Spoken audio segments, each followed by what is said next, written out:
विद्यार्थी मित्रों, आज हम इकाई एक पत्र एवं डायरी में पत्र लेखन के बारे में हमने सीखा। अब हम डायरी लेखन के बारे में सीखेंगे।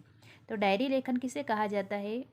डायरी लेखन मतलब कि प्रतिदिन घटनाओं और अनुभवों को लिखना, यानी डायरी लेखन कहलाता है। डायरी में जो लिखा जाता है वह संक्षिप्त और क्रमबद्ध होता है। कैसा होता है? संक्षिप्त होता है। संक्षिप्त यानी कि छोटा, और क्रमबद्ध, क्रमबद्ध यानी कि एक के बाद एक आता है। तिथि के साथ लिखा हुआ घटना का विवरण डायरी लेखन को विश्वसनीय बनाता है। तिथि मतलब तारीख। हम डायरी लेखन जब लिखते हैं तो हम उसे तारीख के अनुसार लिखने हैं।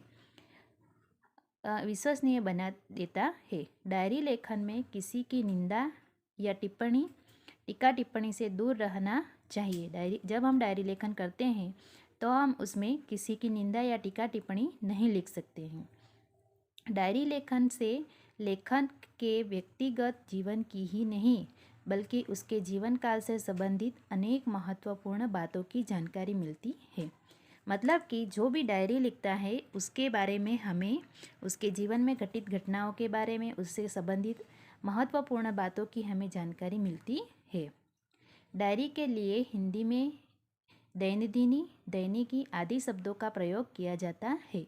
डायरी अंग्रेजी शब्द है और उसे हिंदी में दैनंदिनी या दैनिकी कहा जाता है। डायरी प्रतिदिन लिखी जाती है। डायरी हम रोज़ भी लिख सकते हैं अथवा साप्ताहिक मतलब कि हफ्ते में एक बार भी लिख सकते हैं। पाक्षिक यानी 15 दिनों में भी लिख सकते हैं, या मासिक महीने में एक बार भी हम लिख सकते हैं। आगे हम डायरी लेखन की विशेषता के बारे में देखेंगे। डायरी लेखन में निम्नलिखित गुण होना आवश्यक है, जैसे कि डायरी लेखन में क्रमबद्धता हो। क्रमबद्धता मतलब कि घटना क्रम में लिखी जानी चाहिए। इसमें लिखा गया विवरण संक्षिप्त, सारगर्भित तथा वास्तविक हो।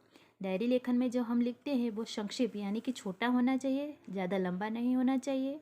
सारगर्भित मतलब उसका कोई सार निकलता होना चाहिए, तथा वास्तविक होना चाहिए। इसे हम अपने विचार कोई कहानी नहीं लिख सकते हैं।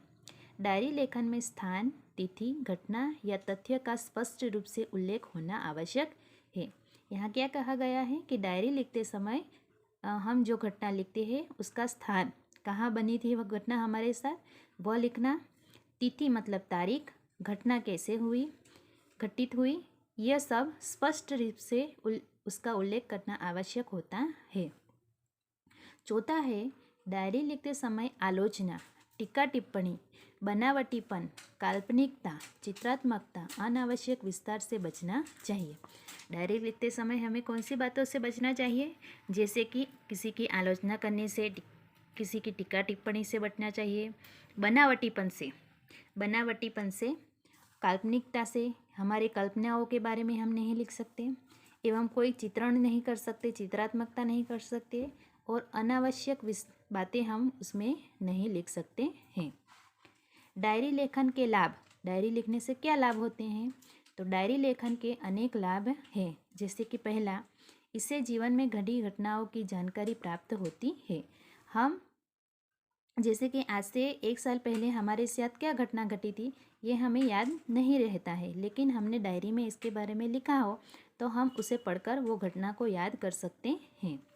दूसरा, डायरी में तथ्यों का उल्लेख रहता है। हमारे साथ जो भी घटना घटी है उसका उल्लेख रहता है। इसमें व्यक्ति दिन भर की अच्छे बुरे काम करता है उसका उल्लेख भी रहता है।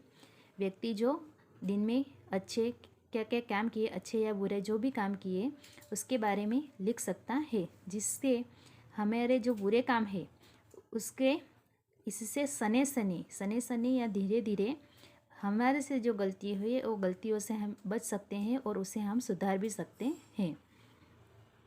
तीसरा, डायरी ही ऐसा दस्तावेज है जिसे पढ़कर किसी व्यक्ति के जीवन के पिछले अनुभवों तथा घटनाओं की जानकारी और वह भी संबंधित व्यक्ति के शब्दों में प्राप्त की जा सकती है।